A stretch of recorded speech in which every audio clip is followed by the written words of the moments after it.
Vamos a la primera imagen.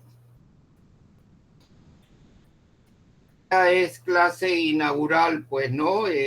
Traumatología es una especialidad de la medicina en general que tiene ciertas particularidades.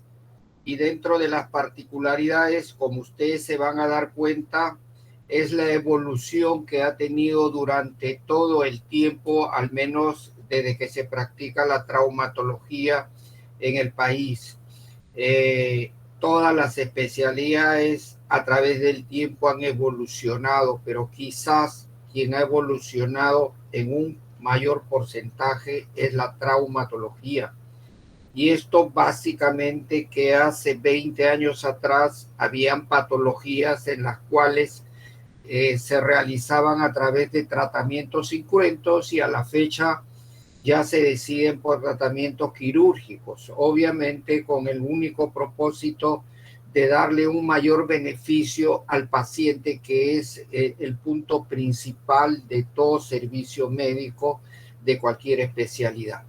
Entonces, la recomendación es de que estudien mucho, graben siempre las opiniones en las prácticas, los comentarios de lo que hable el profesor, tengan en cuenta siempre los casos clínicos que van a ver y anoten las palabras nuevas.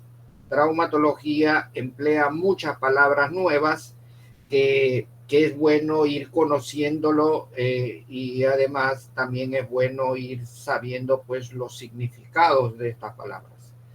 Entonces ponga la primera imagen, doctorita. Bueno, en algunos lugares pues en algunos países al capítulo de traumatología se conoce como tal traumatología, en otros lugares se conoce como ortopedia. Y en algunos otros lugares, y acá en el país también van a haber servicios de traumatología o en otros servicios de traumatología y ortopedia, ¿no? Pero vamos a definir claramente qué significan los conceptos. Ortopedia y traumatología es la ciencia que estudia las lesiones y las enfermedades del aparato locomotor. Llámese aparato locomotor dentro de la estructura del cuerpo humano, columna, pelvis y miembros. Pase, doctora. Ahora, la traumatología, si bien es cierto, estudia las lesiones del aparato locomotor causados por una energía traumática.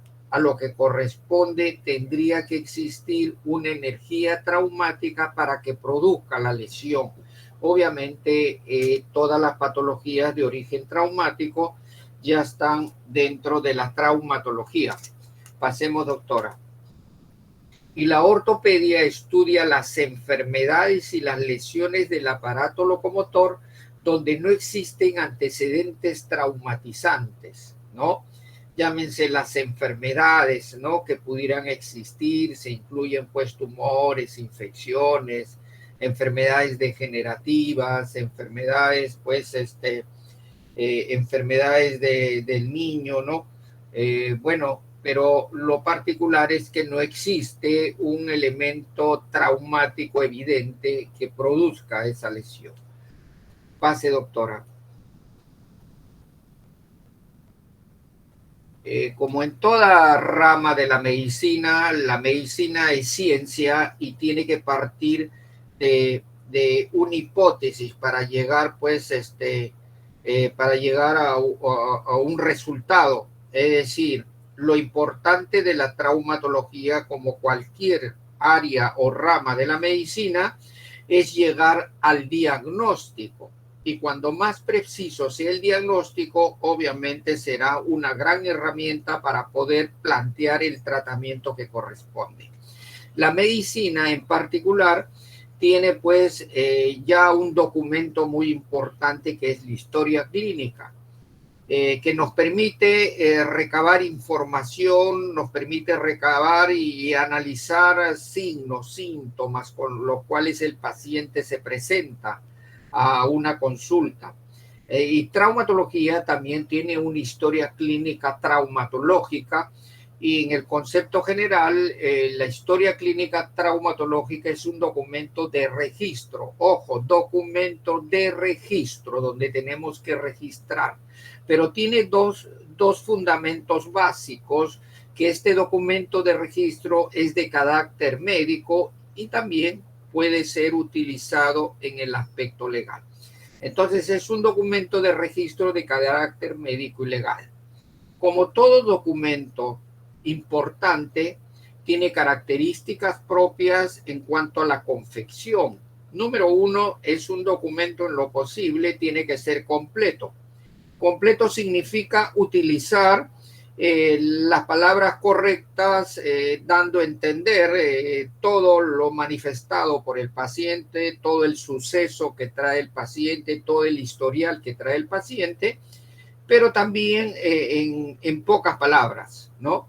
Ahí interesa mucho la capacidad de síntesis que pueda tener quien recibe la información. Es un documento que tiene que ser confeccionado en forma legible. Siempre se ha cuestionado, incluso se ha llevado la broma, que el médico tiene unas letras muy especiales que solamente él los entiende. Y esta es una recomendación cuando hagamos una historia clínica, que es un documento de alto valor, siempre en lo posible sea legible. ¿Legible para quién? Para quienes van a utilizar la historia clínica, ¿no? Esforzarnos de utilizar las palabras mucho más legibles, entendibles, ¿no? Entonces a eso se refiere como un documento de registro que tenga caracteres legibles. Es un documento que tiene que ser confeccionado en forma veraz. Obviamente, documentar la veracidad de la información, no generar pues informaciones que nos parecen a nosotros, que nosotros pensamos que pudo haber sido así. No, tiene que ser exactamente como describe el paciente, pero transformado pues para el registro en palabras veraces. Es un documento que tiene que ser llevado también en forma ordenada, aparte que tiene que ser confeccionado en forma respetuosa. Significa que el uso de la información que brinda un paciente es de carácter personal, individual, y solamente el paciente puede decidir a quién le da la información. Si nosotros vamos respetuosamente y explicamos claramente cuál es el beneficio de la información, que es llegar a un buen diagnóstico para un buen tratamiento, obviamente que el paciente va a dar información con bastante agrado, ¿no? Pero si no lo hacemos en forma respetuosa, fácilmente el paciente puede decir, ¿saber qué? Yo no voy a darle ninguna información, y no hay forma como pedirle otra información. Para eso, en la toma de la información y para todos los sucesos, procedimientos, siempre uno tiene que actuar en forma respetuosa. Y lo último, es un documento que tiene que ser manejado en forma confidencial. Obviamente nosotros revisamos una historia, lo discutimos, lo conversamos, lo planteamos en una reunión clínica, discusión, pero solamente con caracteres médicos, ¿no? Yo no podría tomar la información para hacer otro tipo de comentario en relación a la enfermedad de una persona, porque existe en las leyes peruanas derechos que respaldan y le dan autoridad a un paciente a plantear una demanda si es que su información ha sido tomada con otros fines, ¿no? Entonces, tiene que ser la información confidencial y estrictamente de carácter médico, de fines médicos que beneficien al paciente. Pase, doctora. Ya ustedes conocen una historia clínica en general, esta también tiene bastante similitud, pero quiero que entiendan claramente en estos pasos que es importante. Para mi punto de vista personal, creo que es fundamental llegar a un diagnóstico claro y preciso en una lesión o una enfermedad traumatológica, porque a partir de eso vamos a plantear el tratamiento ideal para el paciente. Entonces, este es un pequeño esquema que está en orden, a la cual nosotros tratamos de que nos sirva como una guía de manejo. Número 1, la anamnesis. Número 2, el examen físico. Número 3, hay un diagnóstico clínico. Puede ser un diagnóstico clínico o en su efecto un diagnóstico clínico presuntivo. Y luego irnos a los exámenes auxiliares, y uno de ellos son las imágenes radiográficas, que nos permiten también tener un examen, un diagnóstico radiológico. Si nosotros articulamos el diagnóstico clínico con el diagnóstico radiológico, tengan la seguridad que vamos a tener una gran certeza en el diagnóstico definitivo. Parte de esto, en la historia también tenemos que consignar, tenemos que anotar cuál es el tratamiento que se va a plantear, incluso tenemos que anotar cuál es el pronóstico, ¿no? ¿Cuál es el pronóstico de este caso, del planteamiento del servicio en la cual está siendo tratado el paciente? Pase, doctora. Entonces, la anamnesis parte de la filiación, que es la toma de la enfermedad. Toma de la filiación es la toma de de todas las características de cada persona en cuanto a edad, sexo, procedencia, ocupación, ¿no? Y en el punto número 2, la enfermedad actual, ir exactamente cuál es el motivo que el paciente asiste a la consulta, ¿no? Y determinar cuáles son los signos, síntomas que van a enfocar posteriormente al diagnóstico. Y lo tercero, también es importante para algunas enfermedades o patologías, son los antecedentes, ya sean personales o familiares. Llámense pues en pacientes con displasia de cadera, pacientes pues con enfermedades congénitas, pacientes que puedan tener algunas malformaciones, y pacientes que son portadores de patologías tumorales, ¿no? Entonces, es bueno a conocer los antecedentes familiares en relación básicamente a la probable enfermedad que él trae. Pase, doctora. ¿Cuáles son las claves de una anamnesis? La edad es fundamental. Siempre la edad de un paciente es fundamental, porque ustedes saben que el aparato musculoesquelético va teniendo cambios, va teniendo ciertas modificaciones dentro de la estructura osteoarticular a través de los años, ¿no? Entonces la edad ya nos permite saber cómo es esa articulación que estamos estudiando, ¿no? Lo otro que es importante y fundamental es cuál es la molestia principal, saber definir exactamente cuál es la molestia principal.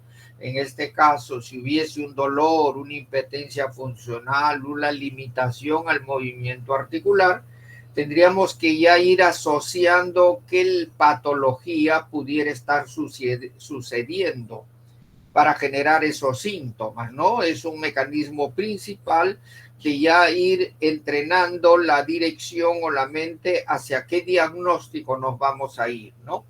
Entonces, el mecanismo de lesión también es fundamental, porque van a ver ustedes en los estudios posteriores de la traumatología que siempre se menciona cuál es el mecanismo de la lesión, porque conociendo el mecanismo probablemente ya tengamos una idea qué tipo de lesión se está produciendo, ¿no? También es bueno saber si este paciente ya anteriormente tuvo una lesión parecida y que fue sometido a tratamiento, cómo se manejó la lesión o la enfermedad. Si el paciente viene con cierto grado de dolor después de una semana, pero ya inició tratamiento con tales medicamentos y tiene buen efecto a un tratamiento antiinflamatorio, ya nos da una idea frente a qué situación estamos, ¿no? El tratamiento previo es importante conocer si el paciente ya ha tenido anteriormente un problema parecido o similar, ¿no? Y profundizar sobre el estado actual del problema. Nos referimos al estado actual de la enfermedad. Ahí tendríamos que abordar con mayor amplitud acerca de la enfermedad por lo que el paciente está asistiendo a la consulta. Pasemos Entonces, en anamnesis generalmente cuando se habla de mecanismos hay un mecanismo directo y hay un mecanismo indirecto del que produce una lesión. El mecanismo directo es aquella fuerza, energía o trauma que va directamente al lugar y produce la lesión. El mecanismo indirecto es que las fuerzas van a un punto fuera de la lesión, pero el efecto genera pues la lesión en un determinado punto, ¿no? O sea, el trauma no es directo a lo que se conoce la causa indirecta y cuando el trauma es directo es la causa directa. Y después hay otro mecanismo también del trauma, de acuerdo a una clasificación que se conocen como traumatismo de alta energía y traumatismo de baja energía, ¿no? Eso también es fundamental ir conociendo que posteriormente van a haber algunas fracturas que más se predominan de acuerdo a la energía de las fuerzas que produce la lesión. Molestia principal, localización de la lesión, el tiempo de ocurrencia, el estado actual y cuál ha sido la respuesta al tratamiento establecido. Pase, doctora. Siempre en medicina en especialidades van a juntar pues algunos signos que son frecuentes o síndromes que son frecuentes para determinada patología. En traumatología también lo hay, ¿no? A la que se conoce como la tríada sintomática, que está formado por dolor, deformación, disfunción. Generalmente cuando hay una patología que está afectando una articulación. Hay dolor en esa zona articular, ha deformado esa zona articular y ha producido alteración en la función, o sea, son ya tres puntos a los cuales nosotros tendríamos que darle cierta prioridad desde el interrogatorio hasta la evaluación física de esa lesión, ¿no? Pase, doctora. Bueno, sigamos con los síntomas. El dolor como concepto y definición es una sensación subjetiva, ¿no? El dolor es algo subjetivo, el dolor que yo siento frente a un trauma de tales características de fuerza, el dolor en mi persona puede ser tres cruces, de repente esa misma intensidad del trauma, esa misma característica del trauma, en esa misma articulación, en uno de ustedes el dolor puede ser una cruz, lo cual indica que es algo subjetivo, como lo siente el paciente, ¿no? Entonces no hay nada típico para decir tal trauma produce un dolor de tres cruces o de dos cruces o de una cruz, ¿no? Siempre hay que entender que el dolor es propio de cada persona. Cada persona viene con su dolor asociado a los síntomas, ya tendríamos nosotros que ir tomando en cuenta para definir un probable diagnóstico. La evolución generalmente se mide la evolución a través del tiempo, puede ser agudo o crónico. Agudo en algunos casos más de 15 días, crónico después de dos semanas. Algunos consideran más de 3 semanas para adelante y es algo crónico. Como en el caso de las luxaciones que tienen otra medida, agudo es dentro de las 48 horas, ya crónico algunos consideran después de las 72 horas, ¿no? En una luxación. Tanto es así que hay una luxación dentro de las 48, 72, uno intenta hacer una reducción incruenta. Pero después ya de las 72 horas, 3, 4, 5 días, es mejor muchas veces no intentar porque podemos producir más daño. Entonces ya lo tendremos que hacer bajo anestesia, con otras condiciones, ¿no?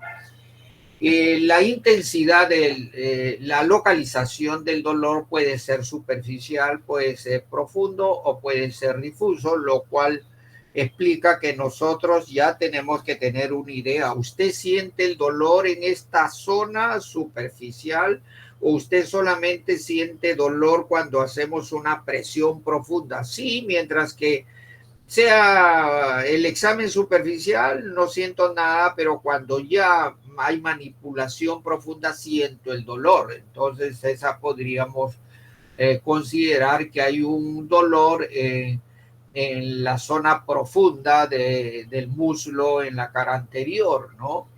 Y cuando el paciente no es claro en cuanto a su dolor, a veces superficial, luego se me va hacia adentro y ya podríamos considerar como un dolor de localización difusa. A lo que hablamos anteriormente, la intensidad del dolor puede ser leve, moderado o en todo caso puede ser severo. También hay que describir, paciente ingresa con un dolor severo, producto de una caída de una escalera de 1 metro, ¿no? Y es bueno describir, o es un dolor moderado. Sirve también para quienes estamos revisando el caso, podamos tener una idea frente a qué situación podamos estar.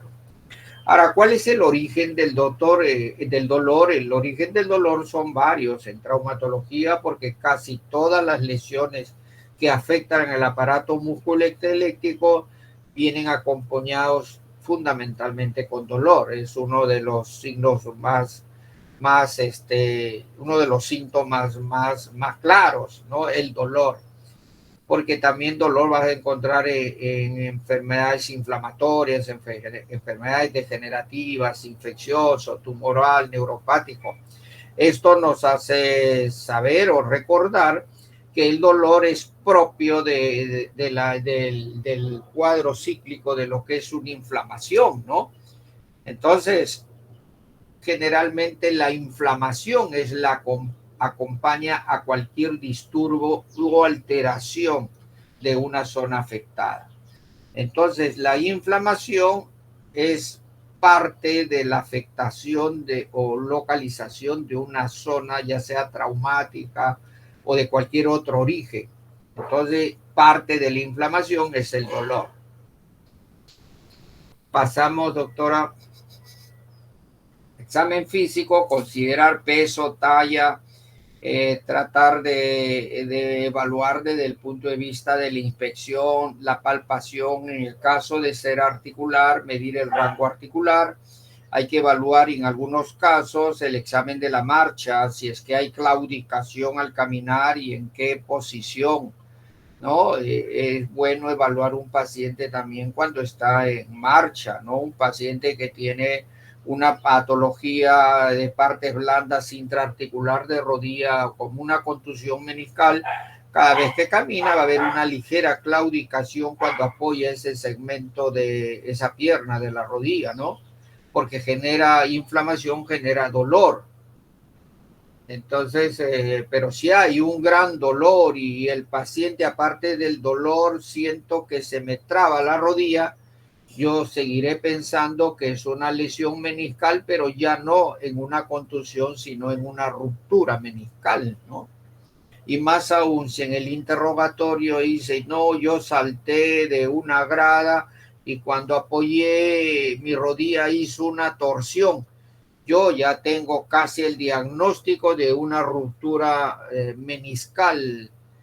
Siempre ellos van a localizar el sitio dolor, si es en la zona medial de la rodilla o en la zona lateral. Si toda la patología abarca la zona medial de la rodilla, entonces clínicamente para mí es una ruptura del medial del menisco, ¿no?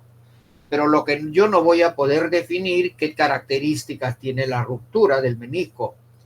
No le voy a decir tienes una lateral, un desgarro meniscal, o tienes una ruptura total, o tienes una ruptura compleja, una ruptura en asa de Walder, no le voy a poder decir. Lo que sí puedo decir que hay una ruptura meniscal y que nos ayuda para definir a precisión el grado de lesión del menisco es una resonancia magnética. Vean, yo ya tenía un diagnóstico presuntivo de una ruptura meniscal medial, ¿no? Y la resonancia ya me da una profundidad. El diagnóstico de radiológico ya es mucho más amplio en este caso. Pero si uno los dos criterios, ya tengo un diagnóstico definitivo, indudablemente voy a tener, mire, guarde reposo, usted va a ser intervenido, hay que tratar de quirúrgicamente, artroscópicamente esta lesión meniscal, estos son sus beneficios, este es el pronóstico que tiene posteriormente después de la operación, ¿no? Miren cómo ya hemos llegado solamente evaluando examen de la marcha. Siempre en toda lesión, ya sea traumática, degenerativa, pero fundamentalmente en las lesiones de tipo traumático, hay que hacer una evaluación neurológica, porque hay nervios que también se afectan secundariamente a la afectación de la estructura ósea. Ejemplo, una fractura diaficiaria de húmero, que el paciente tiene un dolor moderado a pesar de tener la fractura, pero le preocupa mucho que la mano se le cayó, o sea, esa mano, mano péndula, mano en gota, ¿no? Y el paciente le preocupa tanto que va a la consulta al día siguiente porque me he caído, me he golpeado el brazo, me duele, pero me preocupa la mano que no la puedo levantar. Clínicamente para mí es una lesión del nervio radial que tiene otro tipo de tratamiento adicional a la fractura, ¿no? Pero eso se va a ver si es que nosotros siempre tenemos en cuenta que lesiones neurológicas secundarias a una patología, ya sea traumática, infecciosa, degenerativa. Nunca olvidar tampoco hacer una evaluación vascular, siempre después de cada lesión, una luxación posterior de rodilla. Una de las complicaciones mayores es pues una compresión vascular de la arteria poplitea, ¿no? Y eso me preocupa más que la propia luxación. Tengo que hacer la reducción inmediata. Y reducción significa pues la maniobra de colocar la rodilla en su posición anatómica habitual. Pase, doctora. Esta es la inspección. Mientras que el dolor era una manifestación subjetiva, en la inspección la manifestación es objetiva porque describe todo lo que vemos, ¿no? Ya sea en una lesión, ya sea en una enfermedad del aparato musculoesquelético. Acá hay un señor que nos está mostrando la cara anterior, anteromedial de los brazos, pero notamos que hay algo que no está correcto, ¿no? Y lo que no está correcto da la impresión de ser el brazo derecho. Hay un aumento de volumen en la zona proximal anteromedial, aumento de volumen. Hay un surco por debajo de ese aumento de volumen y hay una desproporción en la masa muscular en la zona distal del lado derecho. Esto es típico de una ruptura tendinosa del bíceps, ¿no? Del bíceps braquial, del músculo bíceps braquial. Esta es una ruptura tendinomuscular del bíceps. Miren, solamente con la inspección ya llegué al diagnóstico. Luego haré los exámenes que correspondan hacer, puede ser una resonancia, una ecografía, que nos permita ver las características de la lesión para ver si este paciente es intervenido quirúrgicamente y cuál sería el plan quirúrgico que tenemos que realizar, ¿no? Pero miren, solamente a la inspección tenemos ya un diagnóstico. Siempre la inspección es un examen, pues, comparativo. Tener la referencia del lado sano para comparar con el lado enfermo, ¿no? ¿Qué podemos o qué tenemos que observar a la inspección? Si hay alguna deformación, como en este caso, si hay alguna tumoración, si hay angulación en el eje, si hay acortamiento, si hay claudicación, o en todo caso, si hay signos de depresión de la masa muscular. Pase, doctora. La palpación es una evaluación manual comparativa, ¿no? Evaluación manual como las gráficas vuestras nos sirve para percibir en primer lugar la temperatura, ¿no? La temperatura de la zona afectada, ¿no? Y siempre para ver la temperatura habría que también palpar el lado sano contra el contralateral, que es el lado enfermo. Puede haber un aumento de volumen que podríamos estar pensando en una reacción inflamatoria aguda asociado a dolor ya de mediana intensidad y la palpación desde el punto de vista de la temperatura nos puede hablar pues ya de una serie de cosas. A la vez también podemos determinar puntos dolorosos, la tonicidad muscular, cuánto se afecta la tonicidad muscular, Si a su vez hay un aumento de volumen de la zona afectada, si hay depresiones o deformaciones o angulaciones. Pero todo a través de una evaluación manual, que es importante cuando sea necesario determinar características de la lesión. Pase, doctora. La palpación, nuevamente, también hay dos tipos, una palpación superficial y una profunda. La superficial para sentir la temperatura o la sensibilidad. Hay pacientes que a plena sensibilidad ya sienten el dolor. Hay otros que necesitas presionar o tocar planos intermedios o profundos para sentir el dolor, ¿no? Características propias de cada lesión. Hay que ver los relieves óseos. En el caso de una hidroartrosis articular en rodilla, saber si hay contenido líquido o hay un contenido sólido dentro de la articulación, ¿no? Por eso hay que ver los relieves y los contenidos a través de la palpación profunda. Pase, doctora. La movilidad, evaluar la movilidad cuando se traten tanto de miembros inferiores como de miembros superiores bajo dos aspectos claros. Uno es la movilidad activa y la otra es la movilidad pasiva. La movilidad activa es aquella en la cual el paciente, a pesar de limitación, dolor, él solo puede realizar el movimiento. En el caso de la movilidad pasiva, se necesita la ayuda del evaluador para poder realizar el movimiento, ¿no? Entonces, esa es la gran diferencia de los dos tipos de movilidad. Pase, doctora. Examen fito, seguimos con el examen físico, pruebas musculares. ¿Qué vamos a evaluar cuando evaluamos las pruebas musculares? La fuerza muscular, si la lesión ha comprometido la fuerza, y también el grado y la tonicidad muscular. Son dos elementos básicos cuando evaluamos pues al examen físico las pruebas musculares, como también evaluación neurológica, ver la sensibilidad y la motricidad de la zona afectada. Si sospechamos en una lesión del nervio mediano, hay que ver en qué grado ha afectado la sensibilidad y en qué grado afecta la motilidad, ¿no? Pase, doctora.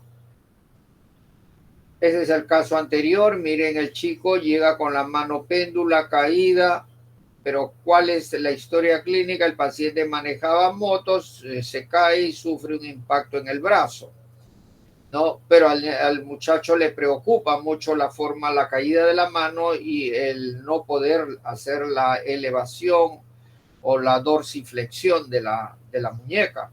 Y al costado vemos una radiografía de una fractura diaficiaria de húmero. Es típico y característico las fracturas diaficiarias de húmero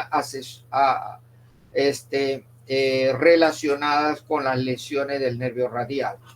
O en el caso también una evaluación vascular, hay que ver, controlar la evaluación vascular. Este es un paciente en la imagen de abajo que tiene una fractura radiocúbito, pero en el transcurso de las horas ya cambia de color y hay un dolor intenso. Hay un dolor intenso, ¿no? Porque el sangrado produce pues compresión interna y llevan a un síndrome compartamental que es una emergencia también, es una emergencia traumatológica, como lo van a ver más adelante, ¿ya? Pase. Diagnóstico radiográfico. Hemos hablado del aspecto clínico, de cuál es el abordaje que tendríamos que hacer clínicamente para determinar un diagnóstico clínico o en su efecto un diagnóstico presuntivo. Y ahora vamos a hablar el diagnóstico radiológico. Cuando hablamos de diagnóstico radiológico hablamos de exámenes auxiliares. ¿Qué significan exámenes auxiliares? Son exámenes que auxilian, aclaran, definen o descartan la posibilidad de un diagnóstico siempre y cuando el paciente ya tiene ideas clínicas, qué es lo que está sucediendo. Siempre la radiología es un examen auxiliar que va a aclarar bajo esos aspectos y va a ser de gran ayuda para el diagnóstico o la precisión del diagnóstico. Entonces, hay exámenes secundarios. En este caso, para la traumatología, el examen más usado es el diagnóstico radiológico o los estudios radiográficos. Y cuando hablamos de radiografías, hay radiografías que son simples, hay radiografías que son posicionales o hay radiografías funcionales. Cuando hablamos de radiografías simples y queremos solicitar una radiografía en el brazo, ya los técnicos en radiología saben que deben de tomar una frontal y lateral, que es las incidencias típicas y clásicas. Pero ¿qué pasa si nosotros queremos otra incidencia que nos permita percibir mejor la lesión? Ya solicitamos radiografías posicionales que básicamente de acuerdo a la incidencia que nosotros queremos ver. Y hay otro grupo de radiografías que se llaman funcionales, que se toman en pleno movimiento de una articulación. ¿No? Yo quiero una radiografía funcional, es para ver cómo se comporta el hueso en movimiento y qué pueda detectar pues la radiografía, qué ayuda nos puede dar cuando este segmento se encuentra en movimiento. A eso se llaman las radiografías funcionales. Otro examen también que es muy solicitado en traumatología son las tomografías axial computarizadas, que generalmente son una serie de cortes. Actualmente están en 64, 72 cortes. Y lo característico es que son de dos tipos, uno de sustracción, uno de reconstrucción. Si nosotros queremos estudiar el sacro por la vía anterior, tenemos la pelvis, en este caso de sustracción, elimina la pelvis y nos puede captar solamente lo que queremos ver. Sustrae, si tenemos una fractura en la articulación glenoide del hombro que no puede percibir con facilidad, la tomografía elimina la cabeza del húmero y solamente nos puede captar la parte de la glenoide posterior. Elimina lo que se antepone, por eso conoce la de sustracción. Y hay una tomografía de reconstrucción, una fractura en 20 segmentos. La tomografía tiene la capacidad de reconstruir, de unir todos esos fragmentos y nos puede determinar cuántos fragmentos tiene la fractura, qué características. Si hay un fragmento grande, sabemos que vamos a utilizar 2 tornillos, y si hay un pequeño fragmento intrascendente, sabemos que ese fragmento lo podemos eliminar sin mayor complejidad ni consecuencia. Entonces, en traumatología tenemos no solamente que conocer, sino también saber cuáles son sus particularidades que nos puedan aportar mayor información a los estudios que realizamos. El otro examen que es muy importante es la resonancia magnética. Este examen, mientras que la tomografía está más para las estructuras sólidas, la resonancia magnética está para las estructuras blandas. Las estructuras blandas, como en el caso de una articulación, estudia perfectamente ligamentos laterales, ligamentos cruzados, meniscos, tendones, músculos a mayor precisión, mientras que la tomografía tiene un mayor alcance en estructuras sólidas, puede estudiar un hueso a todo nivel que nosotros queramos conocer cómo se está comportando. Pase, doctora. También usamos otros exámenes auxiliares, como es la gamografía, la ecografía, la densitometría ósea, electromiografía. Recomendación: en un país diverso como el nuestro, siempre busquen los buenos exámenes ya al margen de lo que son instituciones, hospitales, seguros, policiales que tienen buenos equipos. En las calles muchas veces se cuestiona un poco la calidad de los exámenes, ¿no? También si dependemos mucho del examen, tenemos que asegurarnos que los exámenes están bien realizados. A eso es lo que me refiero. Pase el otro. Bueno, hemos hablado de lo que significa cómo confeccionamos una historia clínica, cómo nos acercamos a un diagnóstico clínico, cómo podemos mejorar el diagnóstico a través de exámenes auxiliares, fundamentalmente exámenes radiográficos, pero al final, ¿para qué sirve saber el diagnóstico, no? Entonces, ¿esto para qué sirve saber el diagnóstico de un paciente? Parte, pues, ¿qué queremos hacer con el diagnóstico? En conclusión, o mejor digamos, ¿qué queremos para el paciente? Eso es el punto clave, el punto específico central que le ofrecemos como médicos a un paciente, sin considerar ningún tipo de segmentación, sea religiosa, sea condición social, nivel educativo, no. Para la medicina todos los pacientes son iguales y requieren el mejor servicio. Pero ¿qué significa el que queremos en traumatología? Eso ha sido traducido a través de un principio fundamental. Y solamente nos da esta frase: incorporar al paciente a la vida activa en función del tiempo.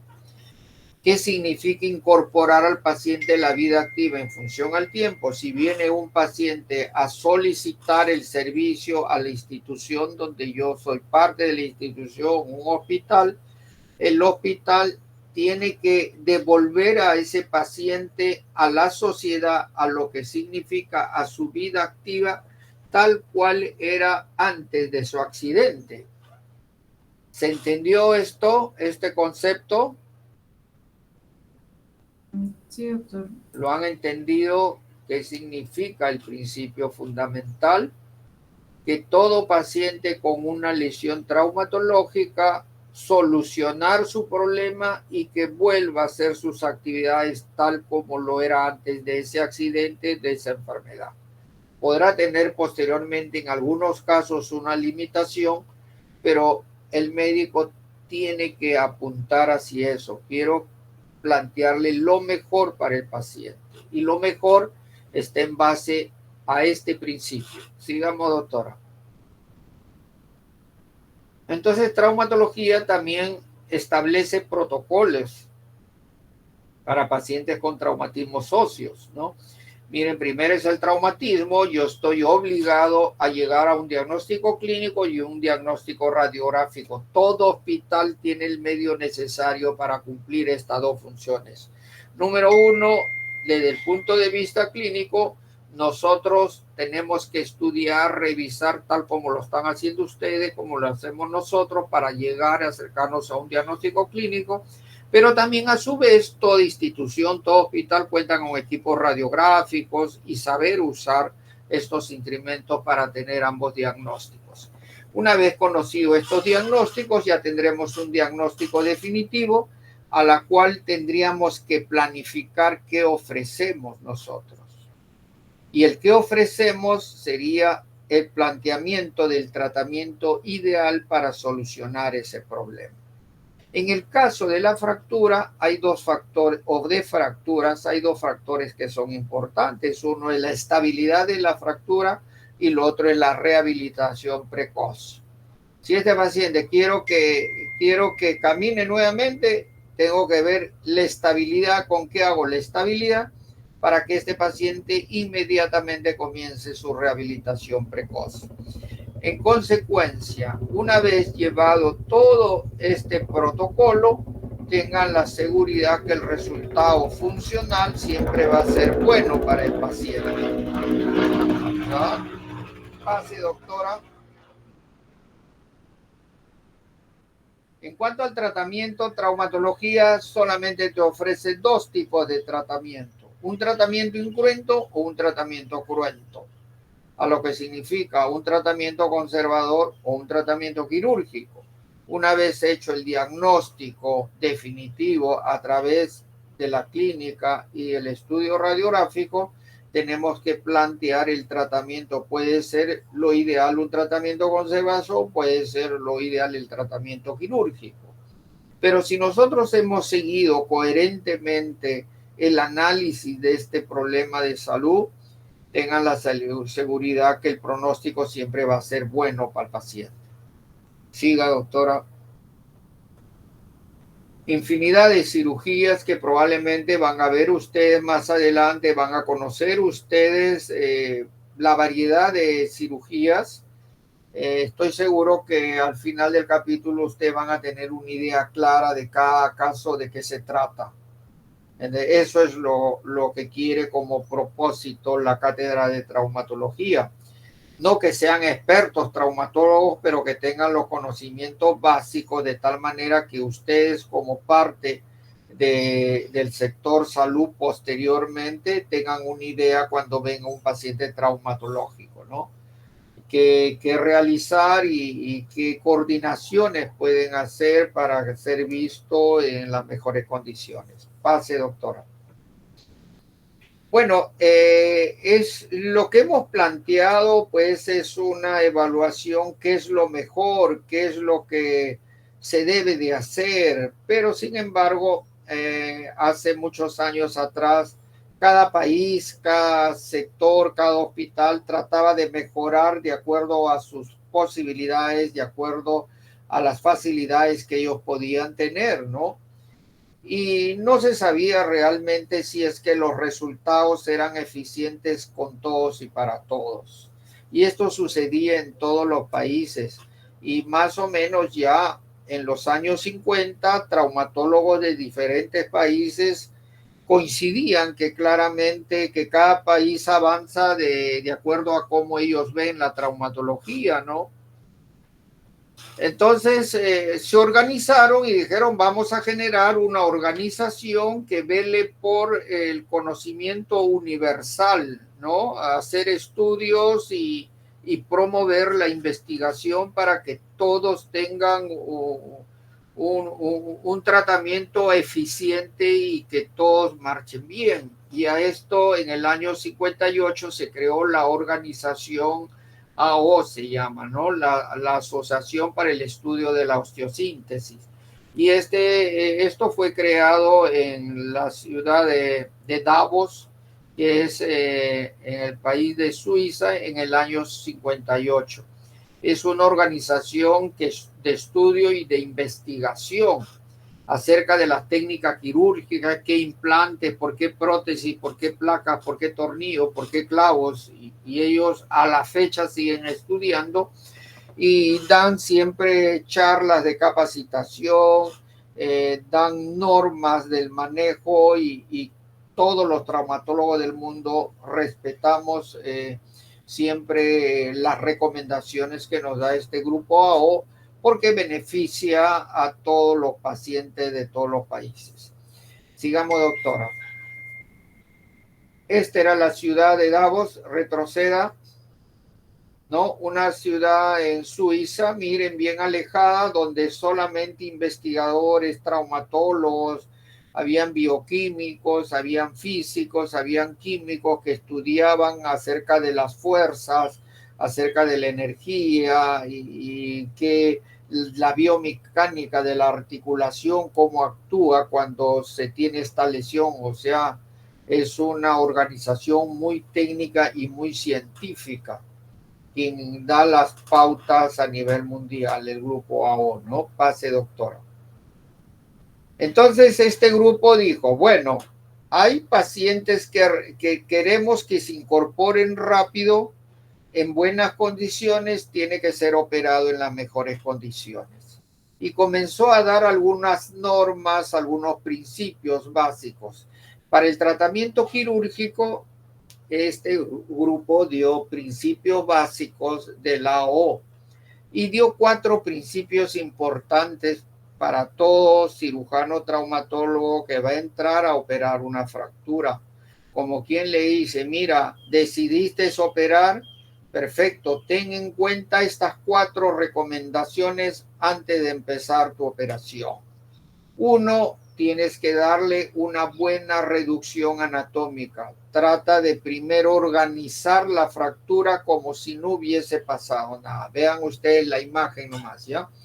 Una buena reducción anatómica. En segundo lugar, ten cuidado con la vascularización que está alrededor de la fractura, porque si comienzas a hacer cortes innecesarios, vas a dañar vascularización y esa fractura va a disminuir su capacidad de irrigación y no va a consolidar bien o va a demorar mucho en la consolidación. El tercer principio, preocúpate en darle una buena estabilidad a la fractura a través del clavo, placa o tornillo. Mira dónde va a ir colocada la placa, qué tornillos van a llevar para que sea un elemento sólido con buena estabilidad. Hecho las tres primeras recomendaciones, la cuarta, ni bien termines tu operación, 24, 48, 72 horas, ya el paciente tiene que estar movilizando su articulación o su zona afectada. O sea, estos cuatro principios son fundamentales para tener un mayor pronóstico en el manejo de una fractura para cada paciente. Pase, doctora. Entonces, ya hablamos algo de lo que significa tratamiento quirúrgico. El tratamiento quirúrgico, si nosotros nos concentramos, tiene sus etapas. Uno, la planificación. Yo no llego y digo qué cosa hay que operar, qué cosa tiene. No, es mejor ya saber antes de entrar a operar cuál es el diagnóstico preciso, cuál es la clasificación de la fractura, porque cada fractura, de acuerdo a la clasificación, tiene características propias. Yo inmediatamente voy a operar el fémur distal, tengo mentalmente que conocer cuál es la anatomía quirúrgica de esa zona, ¿no? Tengo que saber qué materiales tienen para la operación y cuál es el ideal, yo lo tengo que saber. Y lo otro que es importante, el momento quirúrgico. ¿Qué es el momento quirúrgico? ¿Qué es el tiempo quirúrgico? El tiempo quirúrgico es el tiempo de la cirugía. O sea, cuando se está realizando la cirugía desde el comienzo hasta el término, se mide a través de un tiempo. Puede ser 2 horas, hora y media. Ese es el tiempo quirúrgico. Pero quizá más importante que eso es el momento quirúrgico. El momento quirúrgico es el tiempo que se mide desde el momento de la lesión hasta el día de la operación.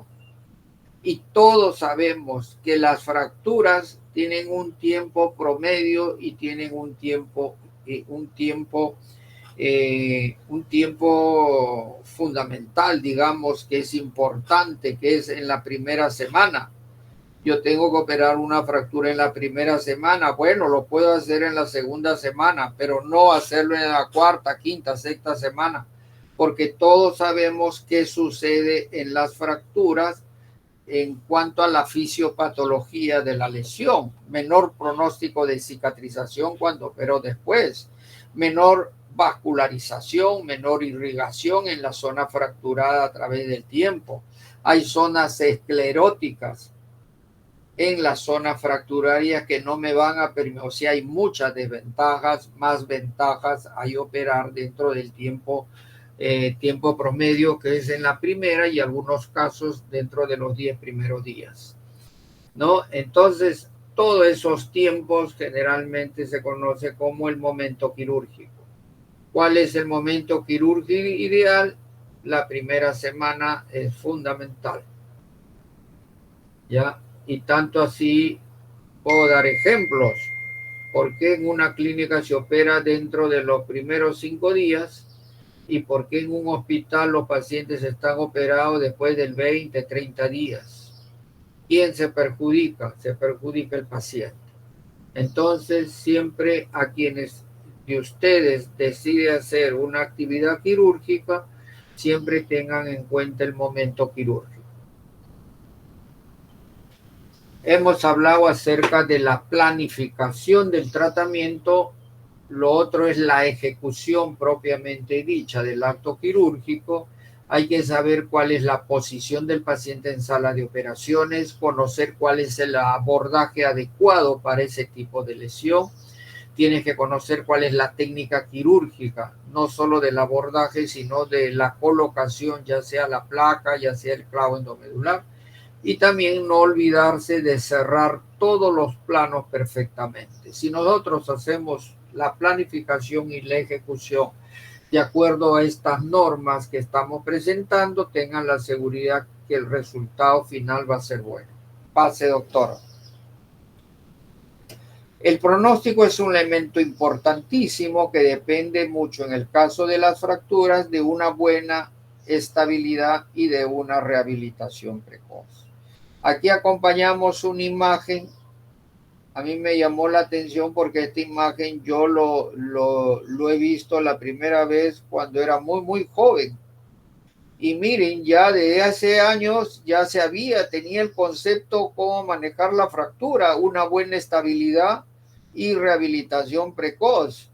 Miren, de esos años, ya debe tener más de 50 años esta imagen, pero ya había una idea y guarda relación un factor que es importante, el pronóstico, que va a depender de una buena estabilidad y de una rehabilitación precoz.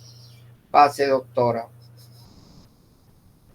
Hay una serie de patologías que se ven en traumatologías que corresponde, aparte de las patologías traumáticas, hay algunas otras patologías como son las degenerativas, patologías inflamatorias, patologías metabólicas, infecciosas y tumorales.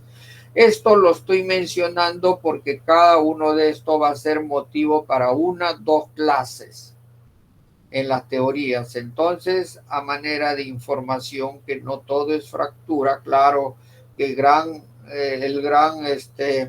la gran incidencia de patologías traumáticas derivan en fracturas y es lo que vemos al día a día, ¿no? En las emergencias sobre todo. Y lo ideal es que ustedes tengan conocimiento y criterios amplios para el manejo de una fractura, porque ustedes van a ser parte del sistema. De acá a un par de años van a estar en el internado y el internado gran parte lo hacen en emergencia y van a recibir fracturados. Ya tener una idea qué hacer cuando viene un paciente con diferentes características. Y más aún, después del año, al siguiente año, año y medio, ya van a ustedes estar en un centro de salud del país, como cabeza del sistema del centro médico, la posta médica, también viendo pacientes y van a que tomar decisiones. Entonces, ese es uno de los objetivos de la traumatología, brindar conocimientos básicos, aplicables y que tengan conocimiento el qué hacer frente a determinada situación. Pase, doctora. Emergencias traumatológicas. Todas las especialidades tienen sus emergencias.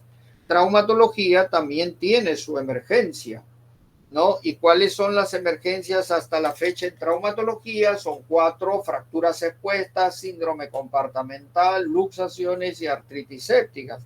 Claro que hay algunas otras patologías que ya deberían ser consideradas emergencias, pero todavía no están consideradas como tal.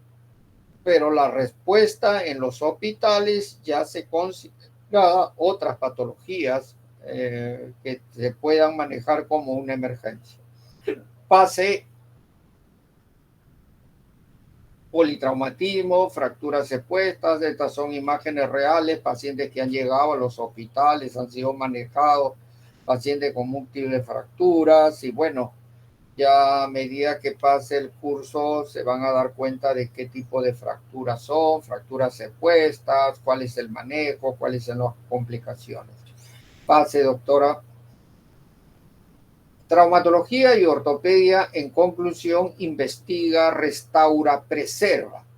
Es una ciencia médica que no está viendo en un acto quirúrgico, hay que sacar esto y eliminar. No, a lo contrario, hay que reconstruir, hay que preservar estas piezas, este fragmento del hueso, este pedazo de músculo, ¿no? Entonces investiga, restaura, preserva el aparato musculoesquelético a través de mecanismos de tratamiento incruento y cruento para devolverle al paciente la función y la estética de la zona afectada.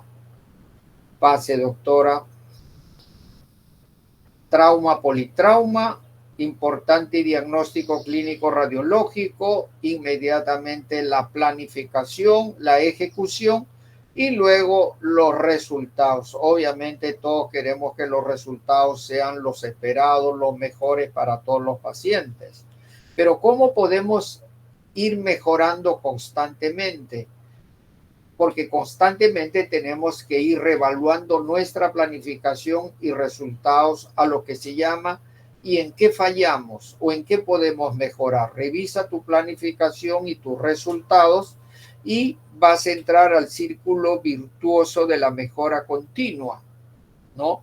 Al igual, un colega de ustedes saca alta nota y otro colega sale baja nota y diré, pues, ¿en qué fallé? Verá cómo se planificó para estudiar, cuántas horas estudió, cuál fue su método de estudio. Y eso va a justificar el resultado. Y eso en función a esta nota que saqué. En el próximo voy a mejorar mi planificación y seguro que va a mejorar mis resultados. A eso se llama la mejora continua y esto se aplica en cualquier acto, no solamente de la vida diaria, sino en procesos ya sean asistenciales, ya sean administrativos. Pase.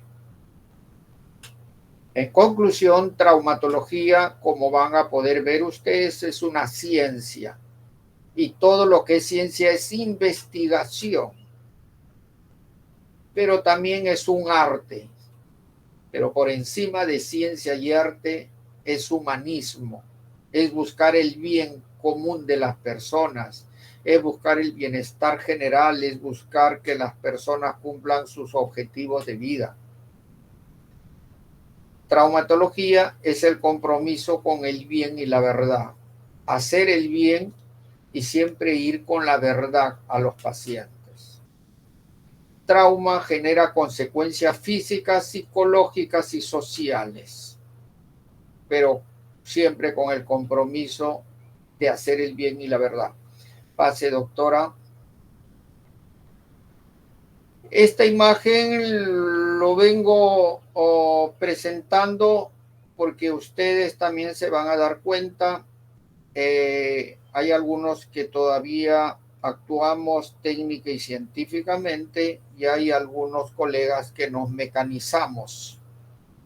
Estamos sentados esperando que otro vea al paciente y llega un paciente, mándame la radiografía, allá el paciente tiene tal cosa, hay que hacer esto. Eso es incorrecto. Primero hay que ver al paciente desde el punto de vista humano, evaluar el paciente, luego el estudio de las imágenes radiográficas. Pero van a darse cuenta que a veces adolecemos de este defecto. Entonces, es por eso que ahí ponemos, nosotros tratamos pacientes, no tratamos radiografías. Pase. Bueno, este es el Hospital Casimiro Ulloa, y algunos lo conocen. He sido parte de la historia de este hospital desde que se fundó. Bueno, siempre me trae buenos recuerdos. Muchas gracias por prestarme su atención. Estoy disponible para cualquier preguntas que se hagan de acá para adelante en el curso, ¿ya?